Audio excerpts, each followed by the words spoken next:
Саламатсыздар ардактуу телекөрүүчүлөр, эфирде эл билген инсан көрсөтүүсү бүгүн улуттук биринчи канал калп менен кошоматка тике карап, коомдун ачуу чындыгын түз айткан доордун үнү, адилеттиктин эталонуна айланган айтулуу улуу сынчы Салижан Жигитовдун 8 кырдуу 80 сырдуу чыгармачылык бейнесине кайрылабыз. Кызматыңыздарда Мунар Алимжан кызы, биз менен чогуу болуңуздар. Алгач каарманыбыз тууралуу хронологиялык маалыматка көңүл буруңуздар. Кыргыз адабиятында жана илиминде аты аңызга айланган Салижан Жигитов коомчулукка адабиятчы, сынчы, публицист, акын, сатирик, котормочу жана коомдук ишмер катары белгилүү. Ал 1936 жылы 17 мартта Ош облусунун Өзгөн районундагы Көлдүк айылында төрөлгөн.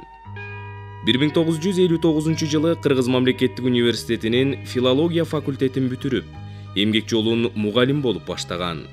Кийин Кыргыз СССР Илимдер академиясынын Тил жана адабият институтунда илимий кызматкер, сектор башчысы болуп иштеген. Ошондой эле Кыргыз Республикасынын президентинин кеңешчиси, Кыргызстандын Өзбекстандагы элчиси, Азаттык радиосунун Бишкектеги бюросунун жетекчиси жана Кыргыз-Түрк Манас университетинде жетекчилик кызматтарды аркалаган. Салижан Жигитовдун алгачкы ырлары жана сын макалалары 1950 жылдары жарык көргөн. Ал кыргыз поэзиясына 1971 жылы чыккан «Ыймандай сырым менин» аттуу алгачкы ыр жыйнагы менен келген. Кийин «Жаңырык» жана башка поэтикалык чыгармалары аркылуу окурмандардын сүймөнчүлүгүнө ээ болгон. Анын ырлары терең философиялык ой жүгүртүүсү, сезимталдыгы жана ачык айрымдыгы менен айырмаланат. Окумуштуу жана адабиятчы катары ырлар жана жылдар, жаңычылык жолунда, көркөм сөз маселелери, кечээгинин сабактары, бүгүнкүнүн талаптары сыяктуу эмгектерди жазып, кыргыз адабиятынын өнүгүшүнө чоң салым кошкон. Ошондой эле публицистикалык жана сатиралык макалалары менен коомдогу көйгөйлөрдү курч жана таамай чагылдырган. Замандаштары аны терең билимдүү, чынчыл жана эркин ой жүгүрткөн инсан катары баалап, Кыргыздын Сократы деп атап келишкен. Салижан Жигитов 2006 жылы 11 февралда Бишкек шаарында дүйнөдөн кайткан. Анын адаби, илимий жана коомдук мурасы Кыргыз элинин руханий казынасында өзгөчө орунду ээлейт. Кадырман телекөрүүчүлөр, мына бүгүн улуу сынчы Салижан Жигитовдун 90 жылдык мааракесине карата ал кишинин чыгармачылык бейнеси тууралуу кененинен кеп кылып, жаркын элесин дагы бир жолу элдин эсине салалы деп студиябызга конокторубузду чакырып олтурабыз. Кош келипсиздер. Мына бүгүн улуу устат, улуттун сыймыгы болгон Салижан Жигитовдун чыгармачылык бейнеси деп жатабыз. Жогоруда айтып өткөндөй, бул киши эми көп тараптан Кыргыздын маданиятына, адабиятына, жалпы эле илим чөйрөсүнө салым кошкон инсан. Алды менен биз албетте академик окумуштуу катары Абдыган агай өзүңүздөн сөздү баштайлы деп турабыз. Бул кишинин адабиятка, илимге кошкон орду тууралуу. Рахмат. Мунары өзүң айтып кеткендей, Салижан агай ушунчалык көп кырдуу, өзгөчө кайталангыс Европа тилинде феномен деп коет го, ошондой болчу. Анан ал өтө акылман, даанышман, көрөгөз да киши эле. Өзүнүн бир айткан сөзүн баштагым келет. Көзүң өткөндөн кийин караан болчу, сени кубаттаачы адам деле аз болот экен деген. Менимче абдан туура, баарыбыз эле көп аралашып жүрөбүз. Мен ошону атайын айтып атканым, 90 жылдык болуп атат, бул дүйнөдөн кайтканына 20 жыл болуп атат. Мен эми агайдын окуучусумун, шакиртимин, ал мага насаатчы болгон. Өзүң айткандай, илим, адабият, түгүл мамлекеттик кызматта чогуу жүргөнбүз. Талай жолу сүйлөшүп калган жайыбыз бар. Ал киши мен студент кезинен тартып, кеп кеңешин айтып, насаатын айтып, мен алгачкы сын макалаларымды окуп, жактырып, редакцияларга сунуш кылып, кийин өмүр өткөнчө пикирлешип болдук. тез жол отырчубуз, агайдын насаатын угуп турчумун. Мен терең өкүнөм, өзү айткандай, ушул көз өткөндөн кийин байбичеси катыш болуп кетти. Кийме же деп коебузбу? Таалай жакшы билет го. Уулу Акбар өтө жаш кетти. Кызы дагы кайтыш болуп, артынан карыган болчу, кубаттоочу чоң күч жок. Унун туулган күндөрү, мааракелери дагы жакшы өтпөй келгенин мен эл алдында ачык айтып коеюн. Бүгүнкү көрсөтүүңөр үчүн абдан рахмат. Ondan bir топ жыл мурда мына Эсенбай Нурушевич досум да катышып ушундай көрсөтүү болгон. Бирок көп болгон эмес да. Анан тилекке каршы кызы кол жазмаларын бербей жүрүп кечигип, мына быйыл 6 томдук китеби чыкты. Нуралы капарып чыгарып 6 том. Эми 7-синде чыгарам деп атат. Мен ошо эл алдында рахмат айткым келет Нуралыга. Тууганы болбосо дагы, жердеши болбосо дагы кыргыз экенин көрсөтүп, улутташ экенин көрсөтүп, камгеп чыгарганына. Эми агай баарынан мурда журналистикадан баштаган, анан адабий сынчы болгон, анан адабиятчы окумуштуу болгон. Андан кийин эң кыйын мезгилде, мына 70-жылдары кыргыз энциклопедиясы 6 том болуп чыга турган, чыкпай, кечигип, каржылык бузуулар болуп, анан Асанбек Табалдиев, кийин Бүбүнө Мырзакулов менен чогуу орун басар катары 6 томдук кыргыздын алгачкы энциклопедиясынын башына туруп, бүт күчүн, кайратын, жаштыгын арнаган ушул агай энциклопедиячы да болчу. Ал ошону менен бирге философияны, социологияны, маданияттагы, культурологияны да мыкты билген. Ошол ар кайсы тармактар боюнча эмектерди жазган. Андан чоң таланттуу данышман, окумуштар болчу. Мен өзгөчө анын кыргыз адабияты боюнча эмектерин айтып кетейин. Бардык нерсеге толуктуу караган, сапат жагына там берген киши болчу. Болгону эки эле жинага чыккан, Чакан Ыймандай сырым менен, анан кийинкиси Жаңырык деген. Кээ бирлерди билебиз, 50-60тан китеп чыгарат, аны эч ким да окубайт, өзүнөн башка, жана айтканда библиосунан башка. Бул жагынан да билгеле, ал эми адабий изилдөө жагынан мына ал кыргыз адабиятынын негизги бардык жанрлар боюнча биринчи иретте поэзия өзү мыкты акын, абдан мыкты изилдөө жасаган. Анан Ырлар жана жылдар деген китебинде кыргыз поэзиясынын тарыхы биринчи жолу терең изилденген. Кийин соң жаңычылдык жолунда 20-жылдарда кыргыз адабияты, обретение новых традиций, орусча деген китептери бар. Алыкул Осмонов жөнүндө өзүнүн атайын изилдөөсү бар. Анан дегеле адабиятыбыздын ар кайсы жанрлары, улуу кичүү муундагы таланттуу өкүлдөрү жөнүндө жазгандарды абдан көп. Анан чукугандай сөз тапкан тамаша көй дагы агай болчу. Мисалы үчүн Оттыңдан Оос күйбөйт, болсо Чыңгыз кантип чыгып калды, тойлорго ойлор деп, анан сынчылык бул кесип деп абдан мындай оригиналдуу мыкты иштер жазган. Мен өзгөчө басым жасарым, жана айрыкча Алагайга мен жакын экеним. Анын окуучусу катары мен Москвада 5 жыл жүргөндө архивдерде отуруп, жана мурда тыюу салынган 20-жылда газета, журнал, китептерди мына Касым Тыныстанов, Сыдык Карачев, Шарык Көкөнов деген, Сатыбалды Наматов дегендер, ошолорду мен көчүрүп, таап, кириллицага которуп, аны агайга салып турдум. Агай да өзүнчө изилдөө жазды, анан мен да өзүмчө ошол 20-30-жылда кыргыз адабиятынын тарыхы кандай кылып. Ал докторлук ишинде ошол темада жактады. Менимче абдан фундаменталдуу эметтер. Бизде мына чала чарпып эле анан сен чөп баштап жазып жүргөндөр да көп да. Агайдын эметтери өтө терең, фундаментал мүнөзгө, анан тил жагынан, стиль жагынан эч кимге камчы салдырбаган ошончалык таланттуу агай болчу. Мен терең дагы өкүнткөнүм, ал кишинин жана философиялык нуктагы, социологиялык нуктагы эмектери да көп бааланбай жүрөт. Мисалы ал ошол эсиринде убагында эле мына философияны мыкты билип, мен студент кезимде ошол Орусда Советтик Союзунда адам мыкты философ чыгып атат, Эвальд Васильевич Иленков деген.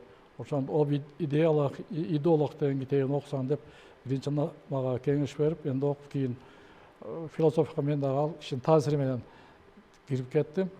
А бизде тилекке каршы өзүнүн таат чөйрөсүнөн чыга албаган калемгерлер, окумуштуулар абдан көп да. Адабиятчылар болгону бир теманы алат, же бир жанды алат, же кайсы бир жылдарды. Анын ары же тереңи тарыхы жок, же анын келечеги жөнүндө ойлору жок. Айрыкча бул айттым го, тамаша көй азылкеш болчу. Агай бар жерде күлкү болуп турчу. Бул жагдан Бексултан Жакиев, Мар Бажиев, Төлөмүн Шокеев достору эле ушунчалык чогуу түшкөн. Өлөрдөн бир жыл мурда 2005-жылы оорукананын жанынан жолугуп калдык. Анан ошондо айтты, ой, мен ошолук шайлоодо мен утсам дагы билесиңер, бул күч менен башкача кылып коюшкан, убактылуу жумуш жүрсөм, болобузчу эне мурда ак үйдө да чогуу иштегенбиз да. Анан айтып калды, ой, сен иштебейсиң бул жерде десем, бул убакыт келер десем, мына түрктү болгон отурат го, мына ал ошондо проректор болчу. Айтып калды, мен ордумда иштебейсиң, мен сага бошотуп берейин деп. Көрдүңөр ал. Мен айттым, рахмат ага, жок. Мен жумушта калат. Сиз барып алыңыз. Сиз өзүңүз керексиз элге деп. Себеби Манас университетинин түптөгөндөрдүн бири Карбек Молдобаев менен бирге. Ушул агай, демек, кайсы жагын албагын, мейли окумуштуулук, мейли окутуучулук дагы, анан илимий жагынан, уюштурук жагынан дагы баарыбыз үлгү ала турган мыкты сапаттарга ээ, санаттары терең, анан сабактары да ушунчалык терең агай болчу. Мен ушул агайымдын терең урматтап, агайымды ызаттап, окуучу катары, шакирт катары атайын келип отурам. Рахмат. Кадырман телегөрүүчүлөр, биз сапарыбызды улантабыз. Мына Салижан Жигитовдун абдан көп кырдуу экендигин жогоруда айтып өттүк. Эми ушул көп тармагынын ар бирин акырындан чечмелеп олтуралы. Азыр студиябызга келген Эсенбай агай, сизден сөздү уланталы деп атабыз. Агай алды менен ушу журналистика жанры менен, анан публицистика ушул багыт менен баягы кыргыз интеллигенциясынын катарына келди деп жогоруда Абдыган агай айтып өтпөдүбү? Сиз дагы журналист катары бул кишинин ушу публицистика жанрындагы өзгөчөлүктөрүнө токтолуп өтсөңүз. Бул мурастарын айта келгенде калган көркөм баягы мурастары жөнүндө өзүнчө сөз кылабыз. Жалаң ушу журналисттик, публицистик мурастары да бир топ. Өзгөчө ушулар баалуу. Учурунда айткан деген сөздөрү, сунуштары ушул азыр күнгө чейин баягы маанисинен тая элек. Кокусу азыр көзү тирүү болгондо мындан дагы далайын айтмакта. Ошо 90-жылдар эле бул демократия келди, рынок деп эле ызы чуу түшүп калбадыбы? Анан ошондо көп сүйлөшүп жүрдүк да, мындай эмне болот, кандай болот депчи. Бир күнү жумушта отурсам, телефон чалып калды. Эмне кылып атасың деди. Эмне кылып атам, отурам жумушта. Десем, сен бир магнитофон таппайсың, мага келбейсиңби? Экөөбүз бир сүйлөшпөйбүзбү? Жанагы сөздөрдү экөөбүз эле айта беребиз, эл да билсин да депчи. Анан бир эски магнитофон бар эле, далдайган чоо. Запись кылып турган, Ооба. Ошону көтөрүп алып, мына академияга келдим. Ошол жерде кабинети бар экен. Кенен чонун сүйлөштүк ошол жердечи. Мен жаздырып алып, кийин жазып кол жазмага. Анан өзүнө каратып, өзү окуп берип, анан ошондо биздин кесипке чыкты. Жаңы заман келатат, биз кантебиз депчи. Кыргыздар кантет эми, капитализмди көргөн эмес бул. Жалаң социализм деп жанын багып келген, социализмге абдан ыңтайлашып алган эл эле бул кыргыз.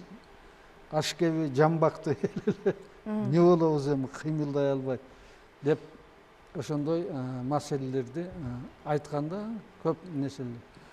Салижан агайдын бардык темалар боюнча, бардык маселелер боюнча интервьюлору бар, жазган ойлору бар. Жана айтты го, от дегенде ооз күйбөйт андай. Анан бу бир дагы бийликте иштеди, Акаевден баштап неге чейин. Бир дагы кылайган ушу кошомат айтпады да. Жалаң чымчып жүрүп өттү. Анан кийин сындады. сындаганда кандай сындайт? Бизге окшоп баягы кээ бирлер чыкыйга бир коет да сен андайсың мында. Бул камырдан кыл сургандай кылып, көңүлүн жайгантып, таарынбай турган кылып, баарын айтып келип, туурасын туура эле айтып койчу. Анан биз жалкообуз. Анан жалкоолукту таштабасак капитализмден чыкпай калабыз. Анан кийин капитализм деген баягы социализмге окшоп, маселен жазуучуларга, силер адам жанынын инженери болосуңар деп кичине бир эч ким окубаган китеп чыгарса да кап кылып акча төлөчү, калем акча төлөчү. Эми төлөбөйт аны. Биринчи кезекте ушулардын шорпудой кайнайт деп айтты эле. Кийинчисинде ошондой болбоду. Анан бул Салжан агайдын эң башкы касиети кандай да болсо чындыкты айтчу. Деге Акаевде кеңешчи болуп жүрбөдү? Ооба. 92-жылы алгач ирет ушул мамлекеттик саясий кызматка аралашкан экен. Жакиев экөө кеңешчи болуп жүрдү. Мен анда жогорку кеңеште иштечимин. Анан бир күн кетип калыптыр. Анан эмне болду десем, ой, кеңеш айтып атам деп атам. Эми бирок менин кеңешиме алтын кошуп берсем да укпай турган болуп калды булар деп. Анан эмне кылам дейт, анан укпаган мен кеңешимди деп. Анан бул кыргыздын салт санасы жөнүндө, жалпы эле биз каяка карайбыз, алдына карайбызбы, артта карайбызбы? Ушул жагында көп айтчу да, баягы кыргыз интеллигенциясынын көз желкесинде деп айтып койбоду? Ооба. Эгер маңдайында болгондо көрөт эле деп. Жок, алдын карайт эле да. Жалаң артын мактап эле. Өткөндө биз мындай болгонбуз, Манас деген анан тигиндей мындай депчи, ушундай бир жалгандарды айтып эле эскини мактай берет да, көкөлөтө берет. Агай, көп учурда бул кишинин ушундай бир мындай сарказм менен дейлиби айтылган көп сындарын же болбосо мындай түз айтканда эле курч бетке айткан сындарын көпчүлүк адамдар бул киши мындай бир кыргыздын душманы катары ошо деп кабыл алышкан экен да. Ошондой болгон да, атүгүл ачыгын айтканда жанагы кыргыз интеллигенциясынын көз желкесинде деген макаласы көп. Бүт университеттер, институттар коллективдүү кат жазган да. Туура эмес. Бул өзү калмак болуш керек. Ушундай депчи. Чын-чынына келгенде кыргыз деген кандай болуш керек? Алды кандай болуш, келечеги эмне болуш керек? Ушуга абдан кейиген, ушуга абдан кандай десем, ойлонгон, камсанаган киши болчу да. Бул кыргыз, мен бул кыргызга эмне жамандык кылдым эле, ушу акылына жетсе экен, илим алса экен, билим алса экен, башка мына еврейлердей, акылдуу болсо экен, анан ушу дүйнөгө чыкса экен деп айтып калчу. Ошол жанагы интервьюлардын биринде Төлөн Насирдиновго берген маегинде мынтип айтыптыр да, акын, ырчы, куудул, артист, гуманитардык интеллигенция азайып, колунан иш келген адамдар көбөйсө экен, эмгек маданиятын үйрөнсөк экен деп айтыптыр да. Бул кеби менен эмнени айтып атат? Ошол биринчи эле макаласында айткан, биз кыргыз соода сатыкты жаман көрөбүз депчи. Бул соодагер ачыгын айтканда бул сары чакасын санабайм түшүнтет деп, кыргыз соодага жок болчу да. Эндекей болчу да. Бирдеме саткан кишини жаман көрчү. Чайкоочу, алып сатар, андай мындай деп. Азыр эмне болду? Бардык алып сатар азыр. Анан бир жолу айтканда, бизди орустар айтат го, баягы адам жашагыс арал деп, эчтемеси жок. Ошо жерге алып келип таштап салгандай болду депчи. Анан тырмалаңдап дейт, мына кыргыз соода кылганды билип алды дейт. Башкасын билип алды. Атүгүл мына коңшуларды, өзбөктөрдү алдаганды билип алды дейт. Тиги эмне боюнчачы. Эми дейт, бир жагынан таң каласың дейт.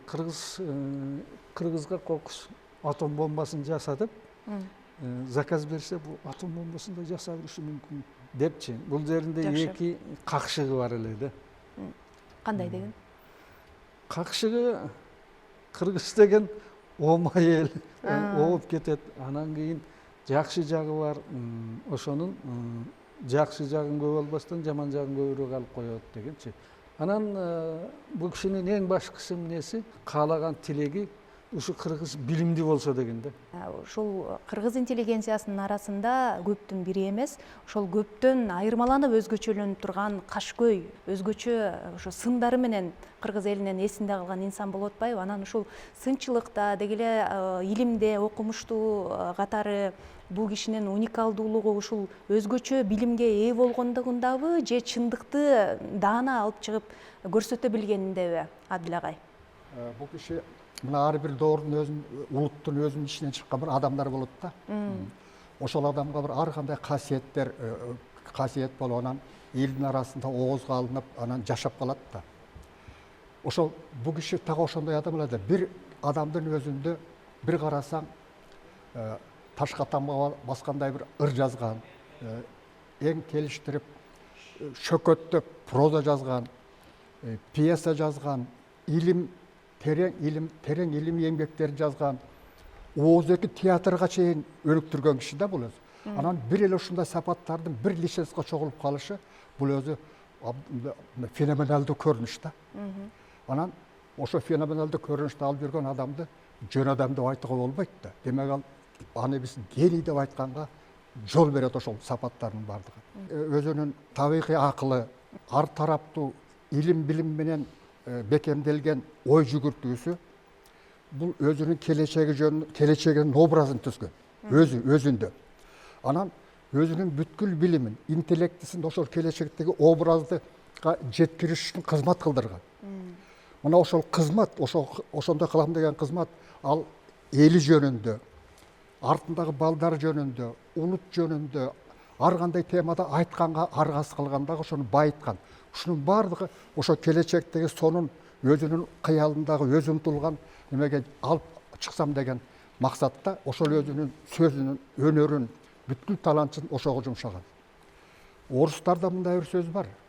Светлый человек деген. Күндө жаркыраган деген. Салжан агай так ошондой киши эле да. Кайсы жерге барсын, ошол жерде жаркырап, көңүл ачылып, Кудай бетин салып алсаң таң тамаша болуп түшүнүп кеткен киши эле да. Адамдар ошого жолукканда эңсеп турчу. Анан ошондой небелердин биринде биз эми көп катышып калдык. Академиядагы кишинин колунда иштеп калдык да биз. Мына Разак, мен, анан Калык Ибраимов деген да бир гениальный кыргыз бар. Ошол төртөөбүз келебиз. Анан келатсак мына площадкада неме отурат, Түгөлбай агай отурат да, Түгөлбай Сыдыкбек. Экөө тамашалашат. Түкөм көзүн кысып коюп, ал сүйлөйт, бу сүйлөйт, ошол тамашасын көрүп отурчу элек да ошол. Ошондой азилдерди абдан көп айтчу эле. Ошолордун бардыгын эстесең, мына кийин көз өткөндө биз кадимкидей ошол орун бош калып, аңырап калдык да, ушундай сезим пайда болду. Анан ошо тамашаларда Түкөм менен тамашалашканда мына элдин баары билет, аны айтып коюш керек муну. Илгери Жазуучулар союзунда чыккан китепти талкуулашчу да, анан доклад жасашчу. Анан бул ошондой доклад жасаган бул Салжан ага туш келип калыптыр. Доклад жасап түшүп келатса Түгөлбай аксакал артта отурган экен, кыйкырып тур. Эй, Салижан, сен айткандарың баары суп-суюк суу болуп калды дептир, шылдыраган. Анан баягы талаш башталат, дискуссия башталат. Ошонун күчү менен Түкөм дагы трибунага чыгып калат экен. Чыгып калып сүйлөп түшүп келатса Салжан ага кыйкырып тур. Ой, Түкө, сиздин сүйлөгөнүз коп-кой эле ботко болуп калды деп ушул тамашаларда айтып. Анан дагы бир кызыгы, мен мисалы мындай бир окуя бар, эми бул окуя кичинекей деликатный, мындайча айтканда, муну абайлаш керек, ошонсо айтып коюш керек. Бул тамаша иретинде айтылган сөз да. Мен коридорго чыгып калсам, агай да чыгып калды, анан ар жактан академия иштеп жүргөндө. Теңдик агай келатыр, Теңдик Аскар деген келатыптыр. Анан келип эле кыйкырды, эй Салжан, сен жана бир СКга карып кылып чакырып эле ушинтип ардекелерди айтып, ушундай деп эле айтып атат, сен өзүңдүн ооздоно коюнчу, айтчы ошону деп ошентип калды. Десе айтты. Мени аман карып кылып чакырыптыр деди. Анан кирип барсам эле сүйлөнүп кетет. Сен качан жөн жүрөсүң, качан болсо артың бар чуу. Сен мындай жүрбөйсүң деп эле жемелеп кал дейт. Анан Аманбек Карипулович эмне болуп кетти анчалык дедим. Десем, мына сенин үстүңдөн арыз жазыптыр. Мына 20 канча пункттан турат. Мына биринчиси окуп тур. Мына биринчи. Дайыма кыргыздар сөгөт дептир. Ана мен айттым дейт. Аманбек Карипулович мен башканы сөккөн жок, кыргыздар сөгөтөм го дедим дейт. Десем учуп калды. Анда эмесе мына деп экинчи айтты. Ага да жооп, мына да ошондо туран бир жерине келгенде дайыма эл менен хайыл китилерде учурашат дептир. Дегенде анан айла болболду дейт, айтмат. Аманбек Карипулович ошентип айтканым чын эле. Эл айтчы, бул экөөбү скрытый фашист. Аны ошону чын бекен деп текшерейин деп жанына келип, хайыл киттер десем экөө тең зик хайыл деп тура калды деп. Десем дейт анан Аманбек Карипулович баягы арызды алып тытып тебелеп бар көзүмө көрүнбөй кетти. Ошондо жогон ушундай тамаша кекшилерде бар неме эткен. Анан тиги мисал айталык, жанагы илимий эмгектеринде дагы жанагы кыргыздын тарыхын жазганда, кыргыз 20 жылдагы тарыхын жазганда, эми бизде жазсак айтат да, кыргыз ушундай болгон, мына ушинтип жазды, мындай образын жазды, анака манака деп. Анан бул киши биринчи жолу ушундай нерсе кирсе, мындай адабий чыгармачылык, улуттун адабий чыгармачылыгы бул процесс. Акырындык менен жүргөн. Кыргыздар жаңы эле пайда болгон эле, жазмага жаңы келди. Ошол жанагы фольклордун тартылуу күчүнөн кантип бошоно баштады. Ошол процесс кандай жүрдү деген элементардуу, эң зарыл адабий процесстин табиятын ачып бере турган нерселерди ошол жерден баштады да. Ошентип анан ошондо алып келди. Анан ар кандай кыйкырыктарга жол бербеген. Ошолордун бардыгын логикалык жактан негиздеп, сөзү менен шөкөттөп катырып берген киши эле. Эми а киши дүйнө салганда, баягы топурак салып келгенден кийин тиги калык айтат, Кеңешбек Асан келе атсак, Кеңешбек токтоп калып айтты дейт, үйгө кетип баратсак. Ой, эми Салжан жок кантебиз деп ошентип айтты дейт. Чын эле ошол Салжан агай кеткенде кыргыз коому кандайдыр бир караңгыланганы түштү. Анан баягы бу азыркы Эсенбей айткан баягы мактанмайлар, баягы бирин эметпей аттын кашкасындай мойну чыгып турат, укмуш биз мындай болгонбуз деген сөздөр кайра жамырап чыгып, бул кишинин өмүрү сабак да, өмүрү сабак. Жанында жүргөн киши муну байкаса болот. Ушундай адам эле. Жакшы. Кадырман телекөрүүчүлөр, биз Салижан Жигитовдун 90 жылдыгына карата ал кишинин чыгармачылык өмүр жолу тууралуу эскерүү эфирибизди улантып жатабыз. Азыр болсо биз бир лирикалык чегүүнү жасасак деп турабыз. Анткени бүгүнкү биздин каарманыбыз акын катары дагы мыкты акындыктын үлгүсүн көрсөтүп кеткен каарман экендигин көпчүлүк эл билет. Аны менен катар проза жаатында дагы, котормо жаатында дагы абдан жемиштүү эмгектенген Айтор көркөм адабиятка көөнөрбөс өзүнчө бир мурастарды калтырган инсан. Мына ошол көркөм адабияттагы, айрыкча ошол кыргыз поэзиясындагы шедеврге айланган элегия деп аталган ырды кимдер гана билбейт. Бул ыр коомчулукка Шуулдаба терегим теректерим деген ат менен белгилүү болгон. Айта кетүүчү жагдай, мына ушул ырга учурунда Асанкалы Керимбаев, Түгөлбай Казаков деген чоң оончулар оон жазып, ал оон эл арасында бүгүнкү күнгө чейин ырдалып, күнү бүгүнкүдөй ар биринин жүрөгүндө жаңырып турат десек болот. Мындан сырткары дагы кийинчерээк бул оон бул ырга, поэзияга башка дагы оончулар кайрылыптыр. Айталы эле ошол эле Жолболду Алыбаев, Жеңишбек Жумакадыр деген дагы биздин таланттар бул ырга кайрылып өзүнчө оон жазган экен. Демек бул ыр ар бир оончунун жүрөгүн кытыгылап турган өзгөчө поэзия экендигин мына ушундан улам билсек болот. Азыр болсо белгилүү актер Нурлан Абдрахманов жана ошондой эле Бүбүсара Бейшеналиева атындагы Кыргыз улуттук маданият жана искусство университетинин театр факультетинин жаш студенттеринин көркөм окуусунда так ушул ырга назарыңыздарды бурабыз.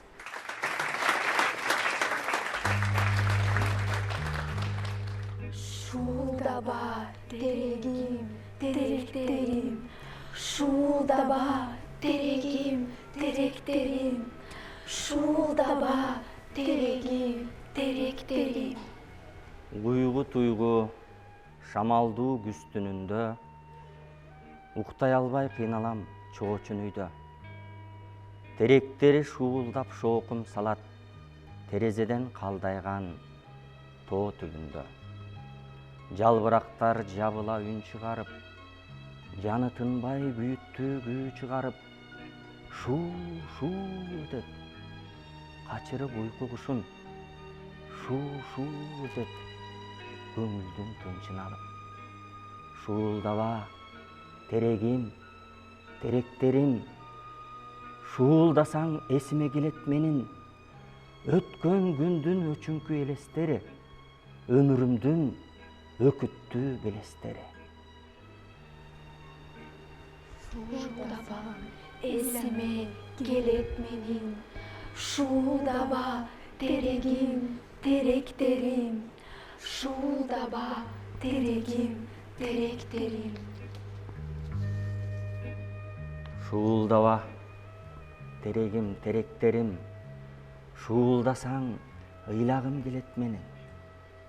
Тоо койнуна кысылган кыштагымда, там ташы бар түзөңдүн төш жагында, турар эле шуулдап миң түп терек тигип койгон атакем жаш жагында. О, мен анда бактылуу бир баламын, оюн, күлкү, көпөлөк уулаганым. Уктаганын байкабай калар элем, угуп жатып теректер шуулаганын. Убайымдуу алдейлеп ырдаганын. Шуулдаба, терегим, теректерим, шуулдасаң ыйлагым келет менин. Шуулдасаң ыйлагым келет менин. Шуулдаба, терегим, теректерим. Шуулдаба, терегим, теректерим. Каргадайдай бир көскөн, моюндашып, кайран агам экөөбүз коюндашып, уктап жатсак теректер ойготчу эле, желбиреген жел менен шыбырлашып, жашыл көркүн жай гана шуулдатып. Апам өлүп, артынан атам ооруп, айыкпаган дартынан каза болуп, ошондо да теректер шуулдаган, коштошкондой көрүнө капа болуп, кошо кайтып жаткандай созолонуп.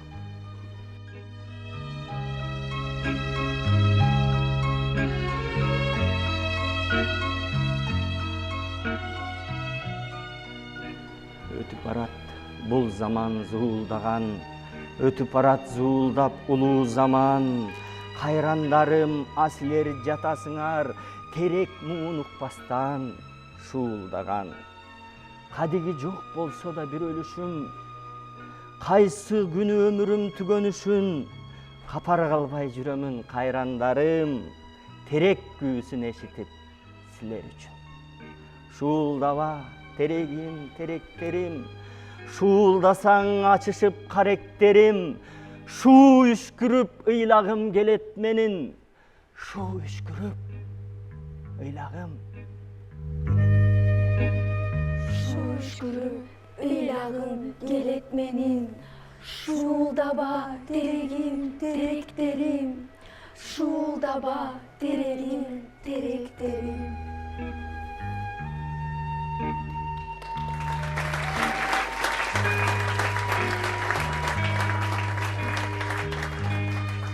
Кадырман телекөрүүчүлөр, сиздер жогоруда элегия ырын уктуңуздар. Эми так ушул ыр тууралуу, ушул поэзиясы тууралуу автордун өзүнүн айткан сөзүн тасмадан көрүп алалы. Тоо койнунда кысылган кыштагымда, там ташы бар түзөңдүн төш жагында, турар эле шуулдап миң түп терек тигип койгон атакен жаш чагында. Анан ошолордун баары туулдап өсүп, бат эле чыгып, анан кийин ошо дайым шуулдап, мен уктаганда дагы, турганда дагы 1500 теректен көп терек атат. Анан өзү биздин айылдын өзү эле токойдун ичинде, жаңгак токойдун ичинде. Анан ошол мен 14-15 жашыма чейин ошол айылда өттү бала чагым. Мен бала чагымда, жаш чагымда жетим калдым. Элден мурда апам өлдү, андан кийин атам өлдү, так, андан кийин агам өлдү бир тууган, так. Ошондо дайым ушу тиги теректин коштоосу менен жүрүп, анан кайсы жерде жүрсөм, кайсы жерге барсам, кайсы бир жери уктасам, ошо теректердин шуулдаганын уксам, ушу менин айылым, туугандарым эске келчү эле, ушинто жүрүп өзүнөн өзү ыр жазылып калды. Ар бир эле адамдын өмүрү мындай философиялык бийиктиктен алып караганда трагедия. Бу дүйнөгө келесиң, анан кийин азапты тартасың, анан кийин өмүр бою тырбалаңдап көрөк аттын артынан жүрөсүң. Андан кийин анан жакындарыңан, жакшы көргөн кишилериңен айрыласың. Анан ошончо кайгыны көтөрүп жүрөсүң да.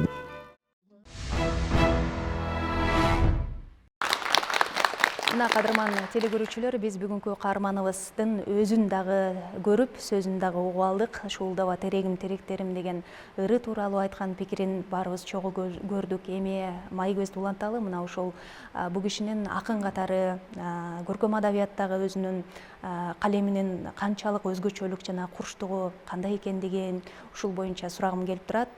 Биздин катарыбызда филология илимдеринин кандидаты Назгүл Турдубаева ишкебиз бар. Назгүл эже, саламатсыздарбы? Урматтуу теле берүүдө ушундай мүмкүнчүлүк бергениңиздерге сиздерге рахмат. Селжан агай кыргыз адабиятында өзгөчө өз мезгилинде коңгуроо аккан киши болчу да бул. Онун коңгуроосу поэзияда болсун, элдин көңүлүн буралган, сында болсун, сөзсүз ар бирөөнүн сөзүнө көз салып окуй турган, котормосунда болсун, сабактары баардыгында ошол өз мезгилинде чындык үчүн, кыргыздын өсүү үчүн, жаштардын келечеги үчүн коңгуроосун туура каккан киши болчу да. Андай мезгилинде көп эле акындар чыгат, мезгилинде көп эле жазуучулар чыгат, бирок ушундай сөзүнүн курчтугу менен, пародиялары менен, сын адабиятында өткөн муун менен азыркы муунду салыштырып, же ошол доордун саясаты менен азыркы доордун саясатын салыштырган изденүүчүлөр аз го деп ойлойм да.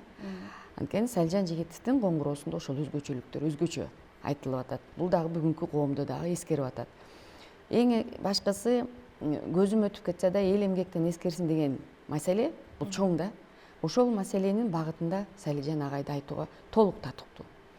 Биз студент кезде 90 жылдары студент болуп келдик. Өтө оор заман. Өкмөт алмашты, жаңы демократия келди. Студенттер кандай багытта окуйбуз деген учурда деле карабастан биз Селжан агайдын сабактарын, сындарын алып бири-бирибизден бири-бирибиз талашып окуйт элек да. Азыркы жаштар үчүн мына улуттук китепкана абдан коомдук сонун шартты түзүп берди. А биздин учурда 90 жылдары китепкана муздак эле. Китептерди табыш өтө оор эле. Бирок ошого карабастан менин өзүмдүн бирге окуган курсташтарым Селжан агайдын китебин таап окуйт элек да. Бири-бирибизден талашып муздак. Көрсө биз ошол кезде сындын багытында кандай теориялык өзгөчөлүктөр болот. Мисалы үчүн ырды кантип анализдеш керек? Ырдын поэзиясында кандай каармандар жашайт? Ал поэзиядагы каармандарды туура деп чечүүгө болобу же туура эмес деп, бүгүн коом кандай кабыл деп ушу Селжан агайдан окуганбыз да. Анан поэзиясына келгенде агайдын 50-жылдары кирип келген поэзиясында ырлары бизде ошол мезгилде көңүл булдурган да. Мисалы үчүн Жаштыктын атынан деген. Ошол ырлар жыйнагында жаш муундордун бала кездеги, анан чоңоюп студент, анан студенттен кийин жашоо турмушка кирген учурун жакшы берген да. Бала кезде баардыгыбыз кыялга толобуз дейт да.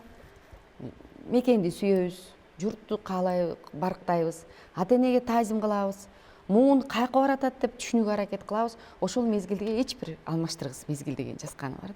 Андан кийинки мезгил жалаң ак менен каранын ортосунда жүрөсүң. Бирок ошол ак карага баш ийбестен дайым чындыкты сүйлөй билген жаш студенттер, жаш илимпоздор, жакшы кесиптештер келсе экен деп тилек кылчу да. Анан жооп берчи, сага, соңку бир түн, мен барам. Бунун поэзиясында табиятты баалай билүү, ата мекендин ар бир жерин Кыргызстандын өз алдынча жаштар алып чыкса деген үнү бар болчу. Андан кийин эмне милдет турат жаштардын алдында? Мисалы үчүн окугула дейчү, тил үйрөнгүлө дейчү, коомго өз учурунда үнүңөрдү сала бергиле дейчү, тартынбагыла, алдыга чыккыла, анткени коом силерден үмүт кылат деген пикири бар эле да. Анан мен өзгөчө поэзиясында байкаган бир өзгөчөлүк пародиясы күчтүү эле да. Пародиясы менимче ата мекен, сүйүү, берилүүнү баарыбыз мындай күнүмдүк турмушта кайталанчу тематика экен дейбиз, а бирок пародияга өзгөчө көңүл бурабыз. Ал ошол Салижан агайдын калеминде таандык пародия, мисалы үчүн юбилейлер болот да. Чоң акын жазуучулардын. Мисалы үчүн 90 жылдыгы менен, 70 жылдыгы менен, 60 жылдыгы менен деп жазат да. А бирок Салижан агайда бир дарбыз, эки дарбыз, бир күн кечке ырдайбыз деген жакшы касиети бар эле да.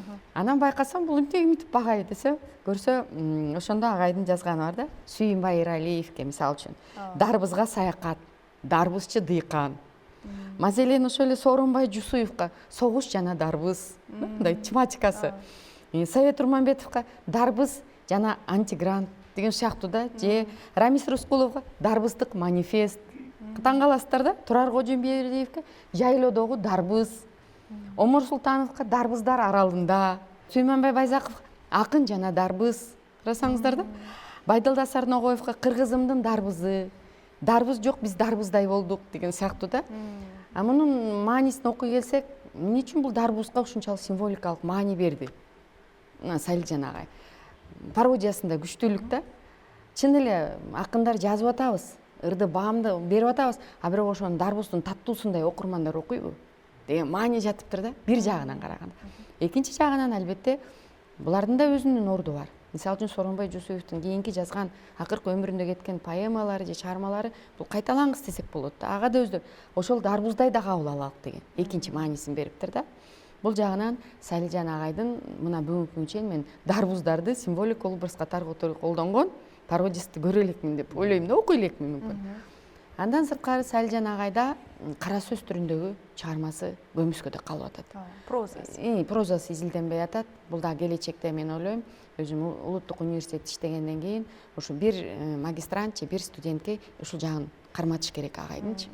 Дагы бир эсте кала турган нерсе, 1975-жылы агайдын жаңычылдык жолунда деген адайбыздын макалалар жыйнагы чыкты да.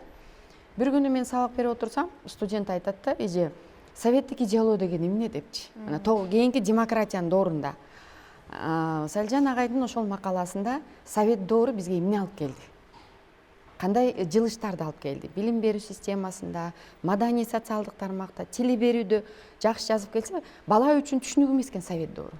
Анткени кийинки 90-жылдардагы капитализм дооруна кирип алышты да. Эже чын эле бекер окудуңарбы дейт да. Мектептен бекер билим алдыңарбы? Эже чын эле улуттук университетке ушундай конкурстар менен окуп өтчү белеңер? Эмне үчүн биз деп ушундай анан түшүндүрүп берсем, көрсө Салижан агайдын жазган калеминде өз доорундагы өзүнүн башынан өткөн социалдык мезгилди дагы туура айтып бергенге аракет кылчу экен да. Анткени өсүп келе жаткан муун үчүн ошондой суроолорду жаратканы өзү бул чоң эме да, калемине таандык өзгөчөлүк. Анан бизде ошондо жыйнагындагы мен өзгөчө колдонуп жүрөм кийинки учурда лирикалык ырдагы образ деген макаласы бар да. Лирикалык образды окуп атканда окурман жалаң эле жаратылыштын сулуулугуна же табияттын бийиктигине аны баарыбыз эле сезебиз дейт. А бирок образ окурман кандай түшүнө билиш керек, чечмелеп берген да. Көз карашы менен, кыймылы менен, атүгүл кийген кийими менен, атүгүл жана колдонгон үйдүн же кайсы бир жерде ошо лирикалык каарманды сүрөттөп атса, интерьерлер керек болсо адамдын образын ачат дейт да. Чырак күйсө, чыракка жараша окурман көңүлүн бурат дейт. Эми чырак биз билебиз да, боз үйдө күйгүзсө кичине араң жарыгын берет. А чырактын түрү кандай? Ушундайды бул дагы азыр дагы бүгүнкү күндө актуалдуу деп айтам да. Андан кийин изденүү пафосу. Бул да өзүнчө макала. Окурман көп эле өзгөчө филология багытында же журналистика багытында изденген изденүүчүлөр көбүнчө эле мындай пафостук мааниде изилдегенди аракет кылат дейт. Жок дейт. Силер эл байкабаган. Окурман окуп келатып ошону сезбей калган нерсесин ачып бергиле дейт да. Мисалы жана поэзиясында жогоруда дарбыз добур. Мисалы үчүн анын поэзиясы ошол сыяктуу изденгиле дейт да. Адамдын өз учурунда жөн эле айтып койдум дебестен, ошо жөн эле айттым деген сөздүн аркасында эмне бар экен деген бул дагы чоң бүгүнкү күнгө чейин дагы актуалдуулугу бийик. Андан кийин 2000-жылдары биз Салижан Жигитов агайды чын эле саясатчы катары тааныдык да. Ал саясатта коомдо болгон өзгөрүүгө жана жогоруда айтып өткөндөй коңгуроосун кагып атат да. Эң өзгөчөлүгү мында, мисалы үчүн биз тарыхта Кокон хандыгын учурун аябай айтабыз же 16-жылдагы көтөрүлүштү айтабыз. Кокон хандыгы ошол өзүнүн сынында Кокон хандыгынын бийлигинин учурунда 10 эле бийлик болгон дейт да. 9-су эме датка, 10-су бий болгон дейт. Кыргыздарда бир эле датка болгон дейт да. А эмне үчүн Кокон хандыгы көп датканы бизге бергенбиз? Карасаңыздар мындай, биз байкабаган жерибиз. Алымбек датка деп кете беребиз. А Кокон хандыгы эмне үчүн кыргыздарга ошончолук таасир? Эмне үчүн бийлер чыкканбыз? Бизде эмне акылдуулар калганбызбы? Бир эле Алымбек датканы гана айтып келебиз деген көз карашы дагы бул эң сонун.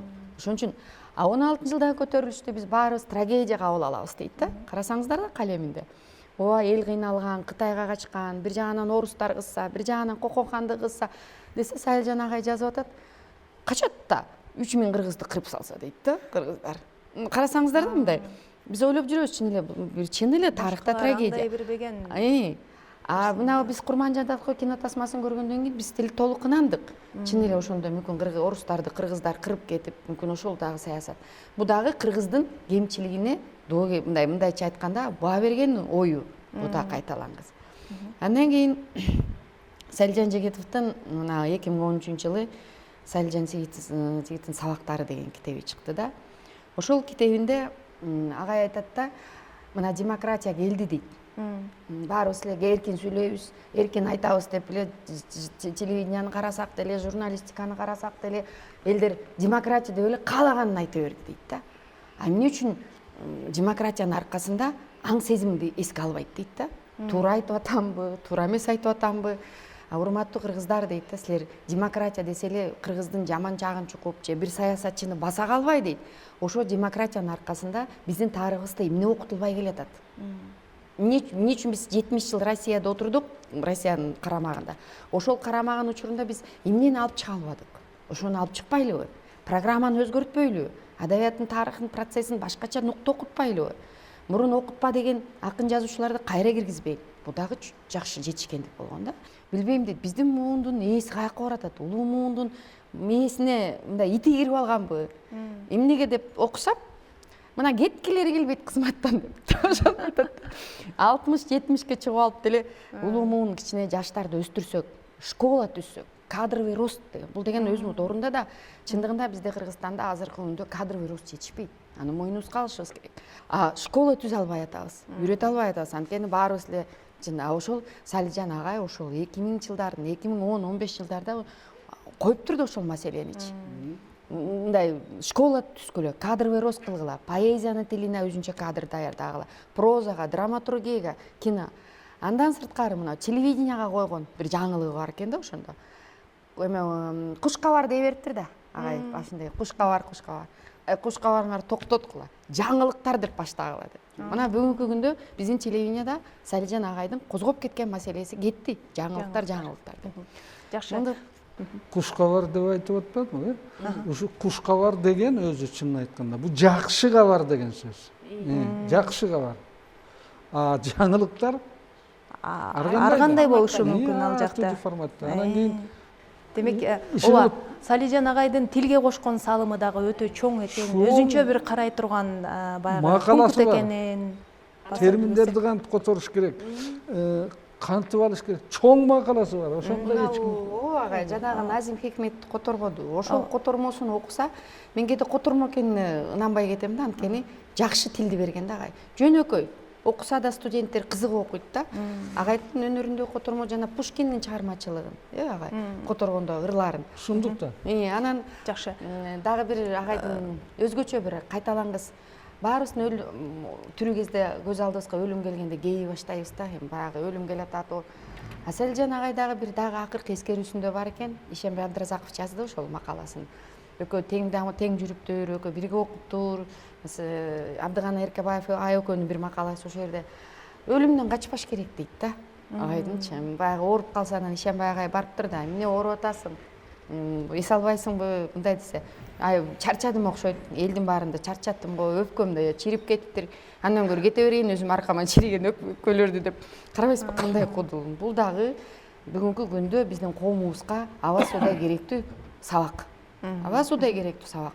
Жаштар келечекте өнүгүү бар экенин, келечекте өзүнүн ордун көрсөтүп анан алдыда келаткан өлүм бар экенин билсин деген бул дагы чоң парадокс да. Агайдын Селжан агай да айта берсе абдан көп маселе бар. А кишинин инсандык касиетине, өзгөчөлүгүнө дагы алдыда кайрылабыз. Азыр ушул илим жаатында, айрыкча түркология жаатында ушул тилге кошкон салымы боюнча сурайлы. Биз Кыргыз-Түрк Манас университетинде кийинки жылдары агай иштеп калды.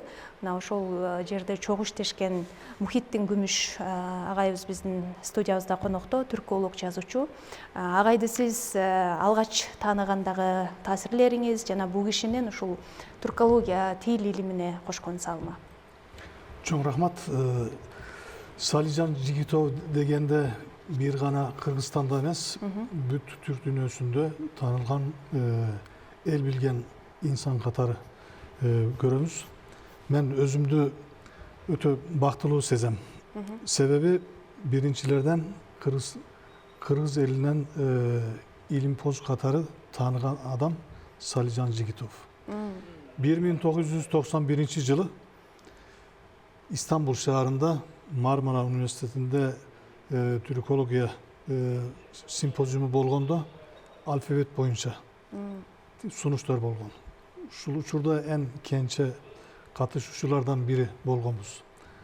Салижан агай болсо Кыргызстандын атына жана башка бир канча илимпоздор менен өтө жакшы пикирлер айтчу.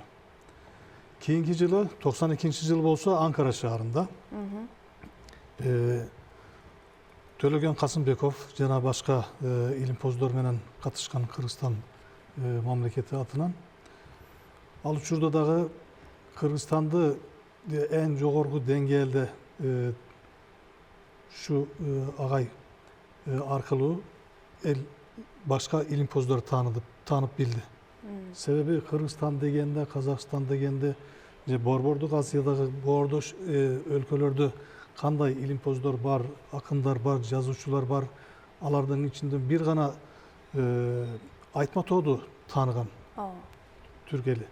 Башкалар көптө тааныган жок. Ошол учурда Салижан агай жана башка илимпоздор аркылуу биз Түркияга Кыргызстандан кыргыз тилин үйрөтүү максаты менен бир окутуучу сурандык. Андан кийин Салижан агайдын пайдасы дайыма жардамы көрдүк. 95 жылы Кыргыз-Түрк Манас университети эки боордош элдин ортосунда алтын көпүрө катары курулгандан кийин албетте биздин мамилелер башкача деңгээлге жогоруланды. Ошондо 1996-97 жылдары университеттин имараты жана башка негизги эрежелери, иштери бардыгы чечилгенден кийин биз 97 жылы Бишкекке самолет менен түшкөндө бизди тосуп алган киши Салижан Жигитов агай. Биздей түрк тилин эркин сүйлөгөндүктөн менин досторум аябай таң калышты. Ан бир гана түркчө сүйлөгөн эмес, тамаша көй адам болгонун сезгенден кийин алардын өздөрүнүн атасы сыяктуу көрүп, биз дагы менин атам, менин балдарымдын чоң атасы сыяктуу бизге жакын мамиледе дайыма аракет кылды. Мамилеси дайыма жакшы болчу. Кээде бир гана биз илим, адабият, маданият боюнча сүйлөшкөн эмеспиз. Кээде жөнөкөй иштерде дагы өз каалоо тилектерибизди бири-бирибизге айтканбыз. Мисалы, эс алуу учурунда Түркияга барып атканда, агай, сизге бир нерсе керекпи? Түркиядан жана бир нерсе кааласаңыз айтып бериңизчи дегенде, мага бир гана журнал менен китеп, башка нерсенин кереги жок. Эгерде кээ бир акын жазуучулардын роман жана аңгеме сыяктуу чыгармалар болсо, ошолордон алып келгиле деген.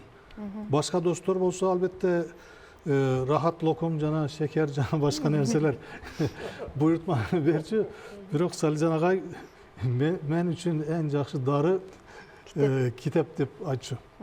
Ошондон башка Салижан агайдын бизде Öte manilүү tarafı ушун көп профилдүү адам болушу.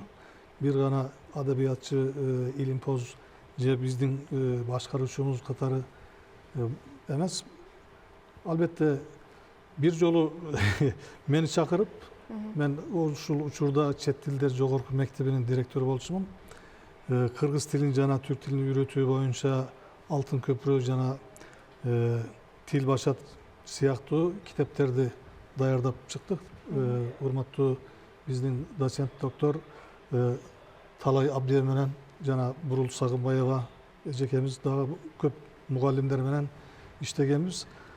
Ал учурда айтты, биз бүгүн ректорлорду иштетеличи деди.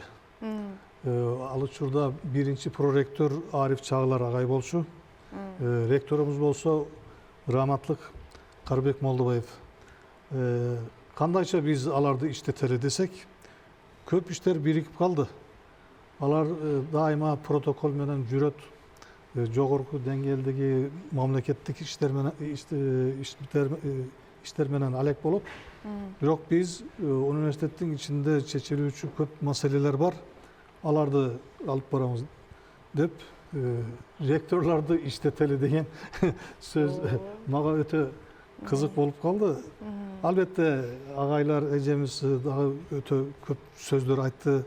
Алардын ар кайсысы өтө маанилүү.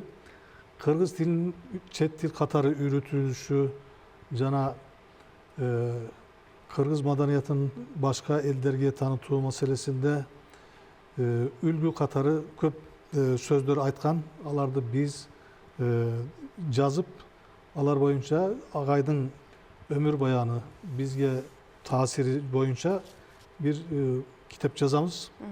Китептен тышкары мен буюрса, мен сөз бердим, роман жазганга баштадым. Агай жөнүндө. Ооба, буюрса бир канча жыл эмес, кийинки жылда даяр болсо жакшы болот деп ойлойм, аракет кылам. Ушул сөздөр менен. Жазуучу катары сиздин чыгармачылыгыңызда сиз менен кезиккен, сиз менен баягы чогуу иштешкен мындай адамдар көп эле болду болуш керек. Бирок алардын ичинен ушул Салижан Жигитов тууралуу роман жазам дегениңиз, демек сизге Салижан Жигитов өзгөчө бир каарман, өзгөчө таасир калтырды. Сөзсүз. Албетте, туурасын айтыш керек. Салижан Жигитов институту болушу керек. Салижан Жигитов Адабият жана Маданият институту деген бир институт болуш керек. Рахмат, ыраазычылык билдиребиз. Эми Салижан агайдын баягы өзгөчө адам экендигин жанатан айтып жатабыз. Мына ошол өзгөчөлүгүнө кененирээк токтолуш үчүн Салижан агай менен ар дайым чогуу жүргөн ини катары. Ал кишинин кесип баягы кеңештерин абдан көп уккан. Бизге Эсенбай агай айтып калды, тоок сойсо дагы ушу Разакты чакыргыла деп турар эле Салижан агай депчи. Ансарындай ушу ар бир жакшылыгында, кыйын учурунда, кандай күнүндө болбосун жанында дайым чогуу болгон Разак Сайдылкан агайыбыз биздин студиябызда отурат. Сиз бул киши менен кандай байланыш түздүңүз? Алгачкы таанышуулар кандай болду? Анан кантип агайыны болуп ошо чогуу жүрүп калдыңыздар? Салижан агай менен биз 71-жылы филфакка окуп өттүм. Ал киши бизге биринчи курста ушу кыргыз адабияты боюнча атайын курстан сабак берди. Анан ошондон тааныштык. Анан бирок учурашканда аябай жакшы болчубуз. Анан өзгөчө 80-жылы мен дагы бир тил чокмуштуу болоюн деп жүргөн кезим болчу. Бирок бола албай калдым. 80-жылы анан ошо университетке, немеге, академияга бардык. Анан академиядан анан агайым катары учурашып, анан ошондо мына мен тилдемин, адабиятта ал киши бөлүм башчы бир секторда.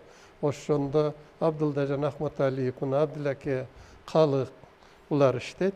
Анан ошол жерден кайра жолугуп, анан ошондон баштап экөөбүз аябай жакын болуп кеттик да. Абдылаке дагы билет. Анан ошол учурдан баштап мүмкүн болгончо бүт өмүрүм ошо агай менен өттү. Ал киши тууралуу мен айта турган сөзүм абдан көп. Биринчи элге белгилүү болгон жактарынан баштайлы да. Бул ушу сынчылык жагы, дагы өзгөчө бир касиет бар. Ал киши аябай адилет болгон үчүн анан кийин турмушта дагы баягы көп кишилердин кемчилдигин, билимсиздигин, жакшы жактарын, жаман жактарын баягы түз айтпай, тамашага салып, сатирага айландырып, юморго айландырып айткан үчүн көпчүлүгү а кишини ошо көрө алчу дагы эмес, жаман дагы көрчү. Анан кээде алар анын жазган сын макаларына анын жеке боюнан, чачына чейин асылышып, адабияттын, сындын, өзүнүн илимдин деңгээлинен ылдый түшүп кетсе дагы, ал киши бир байкаган жокмун ошо өзүнүн оппоненттерине, каршылаштарына алардын чыгармачылыгы тууралуу гана жооп берчү да. Анан сында дагы ушундай акыйкат болду. Андан кийин эми адабиятта дагы ошол экөөбүз көп сүйлөшүбүз да, мына канчалык саясий немелер турса дагы, доктриналар, мындай жазасың, тигиндей жазасың, көрсөтмөлөр турса дагы, ал ошо адабий чыгармаларында мына адистер билет, илим изилдөө иштеринде ар дайым акыйкат болгонго аракет кылды да. Бул эң чоң акын болчу. Эми башка биз баарыбыз классик деп эсептеген мыкты акын деген акындарды санасаң 8-10го жетпейт жакшыры. Эч ким капа болбосун, эми мен тилчи болсом дагы адабиятты окуган кишимин. Мына бир мелдешип санап көрсөңөр, ошол 10го жетпеген ыры бар. Эң мыкты классик деген. А бирок Салжан агайдын ар бир ыры ошол классик болгон, эл ушунча сүйгөн, дүйнөдөгү эң мыкты акын деп эсептеген акындардын чыгармаларын коюп алып, алдыңа жайып алып, Салжан агайдыкы менен салыштырсаң, бирөө буга жетпейт. Анан алардын мисалы уйкаштыктарынан, сөзүнүн айкаштарынан, сөздөрдүн маанисинен кылтык табасың. А Салжан агайдыкынан эч таппайсың. Ал айтып койчу, жазганда дейт, бир нерсе жазсаң дейт, мынабы жакшы уста кынап койгой кыштай жазышың керек дейт. Дубалдай коюшуң керек дейт. Сенин жазган текстиң дубалдай. Бир кышын сууруп алсаң, баарысы көчүп түшүп кала турган. Анан ал чыгармаларын жылдап жазган экен, мындай дароо чыгара салбай. Көп жазган жок да. Ал жылдап жазды. Анын дагы бир чыгармачылыгын өзү да Алыкулду изилдегенде, Алыкулдун өзгөчөлүгү эмне дегенде айтканы бар. Алыкулдун өзгөчөлүгү ал мекенди, же болбосо башка бирөөлөрдүн кайгысын, партияны, партия деп айткан эмес, башка нерселерди, башка кишилердин тагдырын, чет элдиктердин тагдырын, чет элдик пролетариаттардын тагдырын жазган жок. Алыкулдун мыктылыгы, ырларын да мыктылыгы өзүнүн тагдырын жазганда.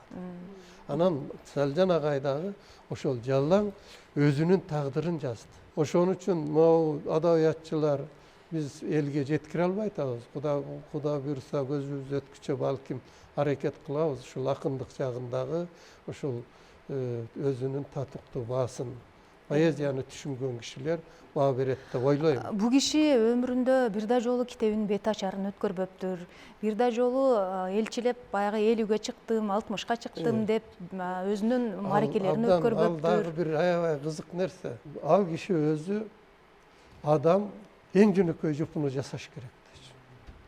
Мына эртең менен турасың, ак иште жеген тамагыңы актап же, иште элиңе кызмат кыл, жаша.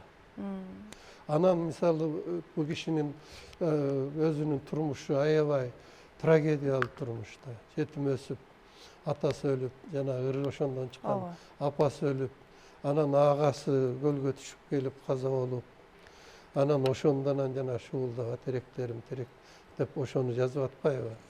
Анан кийин да карындаштары каза болду, ушундай жамандыктар көп болду.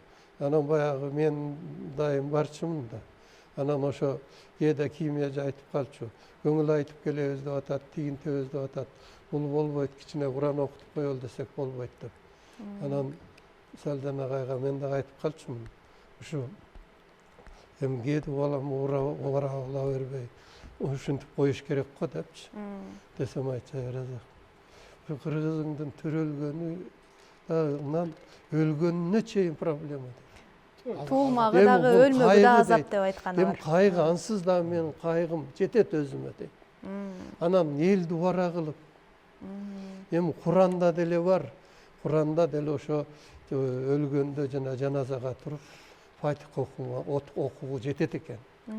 Ушуну жөн эле койбой, илгери жөн эле жүрчү элек дейт кыргыз. Азыр барган сайын ушу немелер өлсө дагы ошону шан шөкөткө айландырып, айландырып жиберет дечү да. Анан бул өзү табиятынан чынында ушу элге күйгөн, ушу кыргыздын кичинекейлигине ушунча кайгырып, ана кээде отуруп айтып койчу.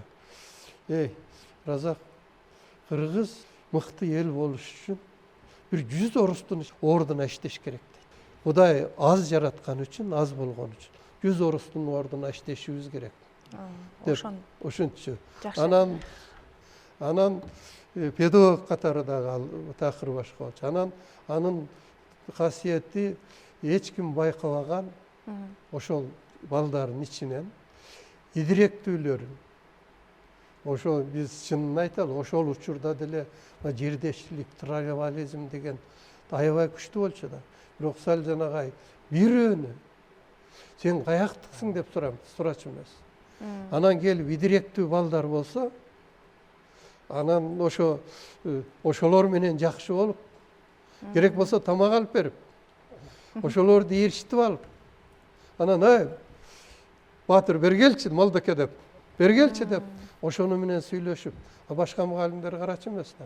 Мына ошондой керемет киши эле, жанагы эсиме келип калды, баягы Үсөн Касыбеков деген журналистти билесиңер өзүңөр. Анан Үсөн мага өзү айтып берип атпайбы? Бир күнү дейт, макала жаздым дейт, кайсы бир гезитке. Жигитов жалаң өзүнүн жердеш түштүктүк окуучуларын өстүрүп атат, чоңойтуп атат. Анан бир күнү келайсам эле ылдый жактан Салжан агай келе айтыптыр дейт. Анан көрүп эле баары бир бетин чыдабайт экен да. Көрмөксөм болуп өтүп кетейин деп эле мынтип кетип атсам, ой Үсөн деп. Анан ой деп эле чочуп кетип, ой агай салам алейкум деп учурашып калдым дейт. Сам эле, ай Үсөн, шоруң аткан бала турбайсың. Ырыс кесер бала турбайсың дейт. Эмне болду агай десем, эми кезек сага келгенде мени жамандап жазыпсың, эми болбой калды деп дейт. Эч неме жок дейт. Жуулаган эчтеке жок дейт. Кайра мени өзүмү мыскылдап алып, кат кырып, далыман таап, жакшы жүр деп, эки колуман кысып анан кетип калды дейт. Мына ушундай бир керемет киши болчу да.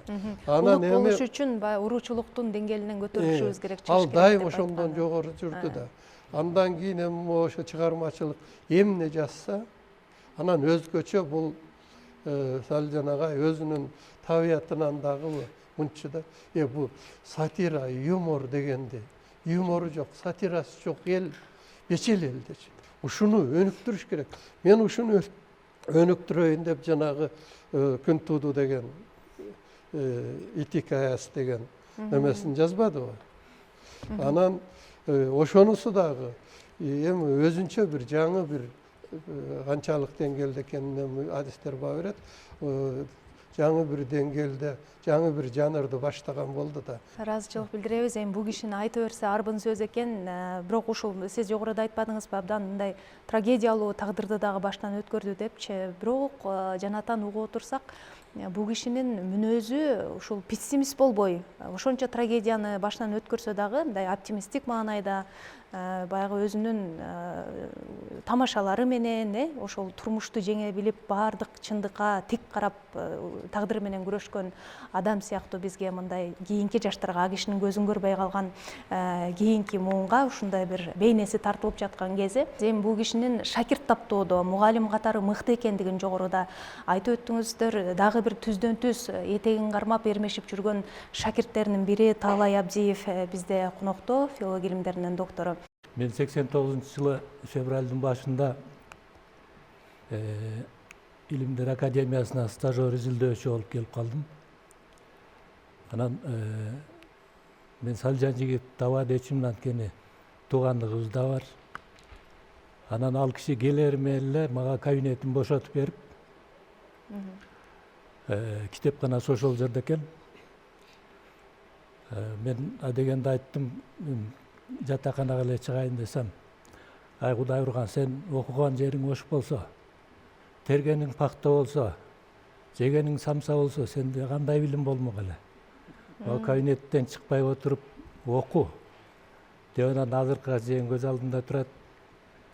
Энциклопедия юного лингвиста деген Москвадан чыккан, мектеп окуучуларына чыккан бир китеби бар экен, ошону берди. Ушундан башта сен.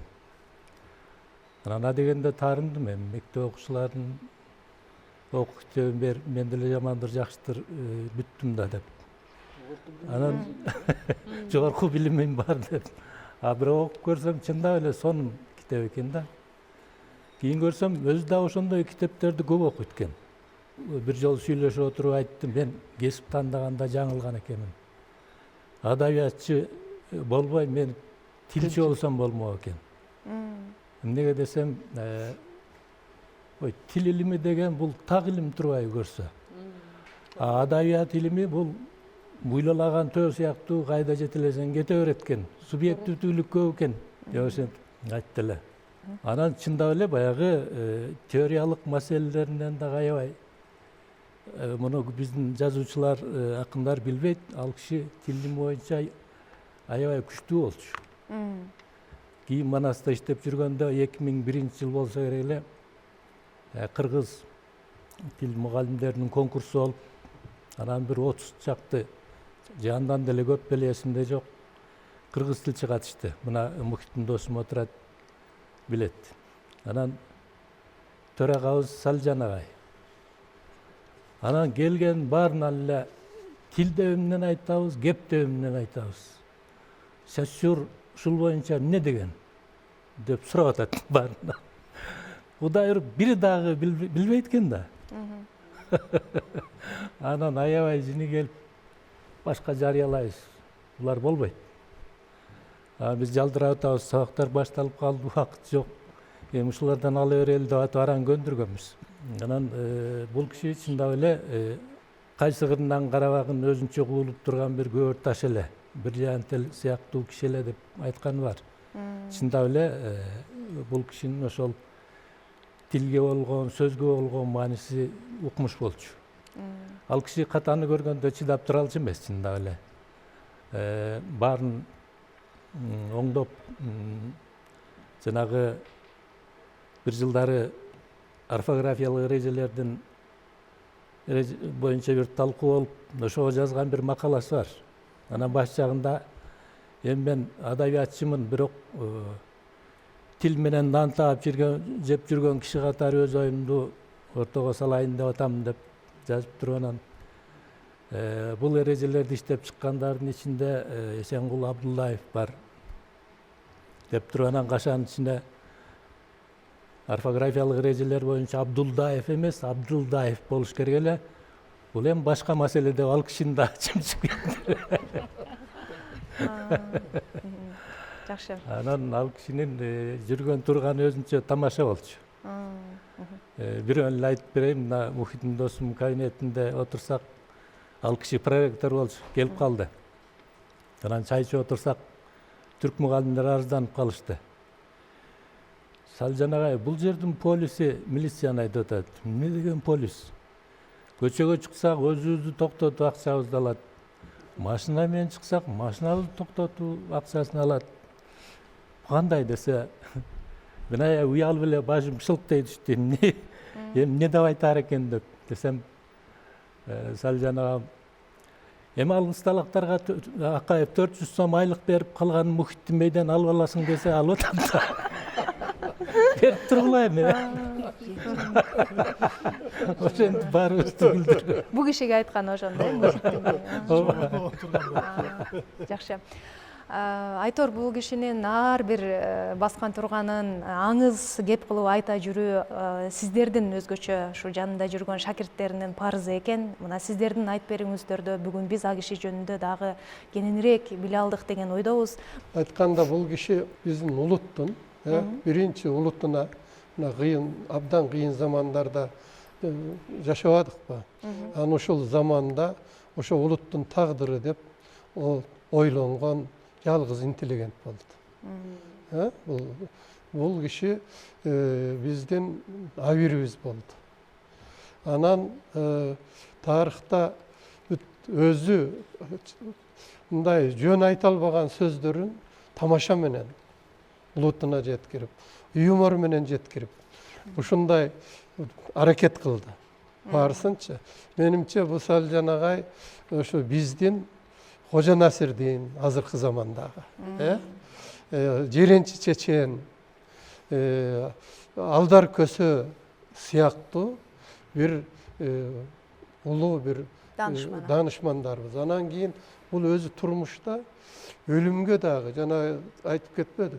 Өлүмгө тик караганын мен өз көзүм менен көрдүм. Мына биринчи ошо онкологияга жатып калганда бардым. Эже айтты, акең жатып калды. Барып кирсем эле бүт керебет бөлмөнүн ичи бүт эле рак тууралуу китептерди жайып таштаптыр. Анан кирип эле мен билчүмүн рак экенин.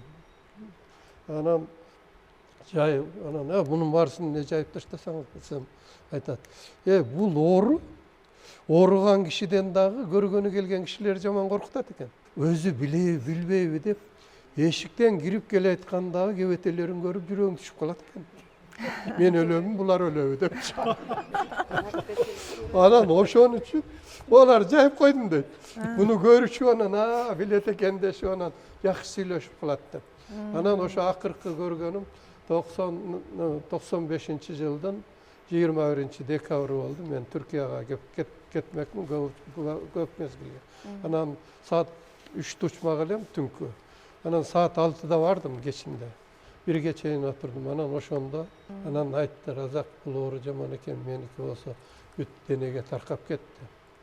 Эми өлсөм арманым деле жок менин деди. Жакшы жашадым, биздин туугандарда мен рекорд койдум деди. 70 аз калды деди. Анан бир гана өкүнгөнүм, Акбар деле өзүнүн, Кимия деле өзүнүн оокатын кылат, Салима деле кылат.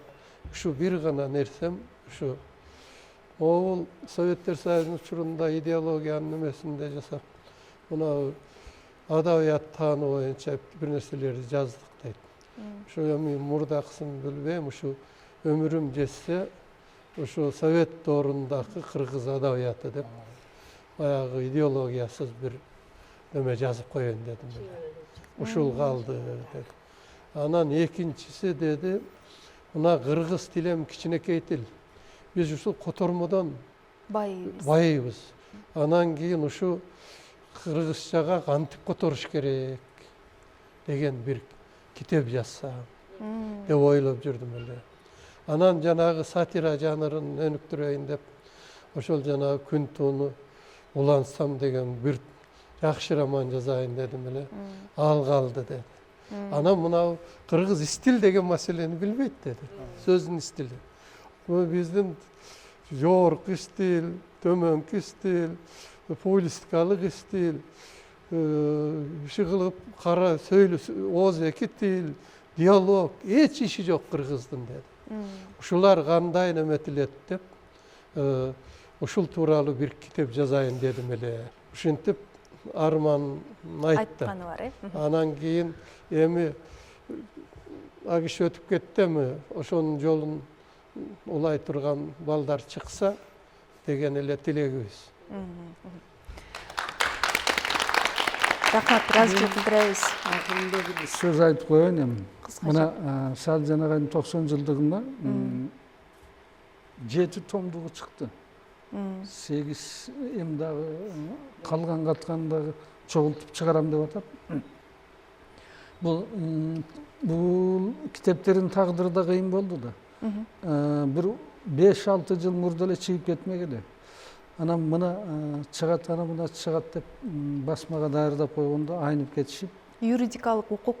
Ошо анан кийин ошондон кармалып, анан көрүнгөндүн колунда жатып калып. Анан кийин ошолорду мына көрүнгөн бирөөлөр сактап калган экен, ошолордон сатып алганга туура келди. Ушул жагынан ушул демилгени бүт баарын өзүнө алып, жана Нуралы Капаров деген чоң акыныбыз бар. Ошол киши өзү каржылап, өзү чогултуп жанагы материалдарды жарыкка чыгарды. Эң кызыгы ушу Сали жанагайды анандай мындай деп неткендер бар, бирок кыймылдабай кошту ошолор учурунда. Нуралы болсо жоң гана Сали жанагай менен кошо жүргөн, сүйлөшүп калган, аны урматтаган киши катары ушу китептерин чыгарды. Бул чоң эрдик. Анан биз айтабыз тигиндей мындай түкүнчөдөн. Азыр артында бирөө болбосо, мындай улуу кишилерди эч ким эскирбейт. Ошон үчүн мен биринчи кезекте ушул китептерин чогултуп, демилге көтөрүп чыгарган ушу Нуралыга, ага китептердин несине баш сөз жазып берген Токтосун Самыдынов деген чоң акыныбызга, анан ушул китептерди тияк буяка апарып таратып аткан кишилерге чоң рахмат айтып койгум келет. Тиги Салжан агайдын арбагы ыраазы болсун ушуларга.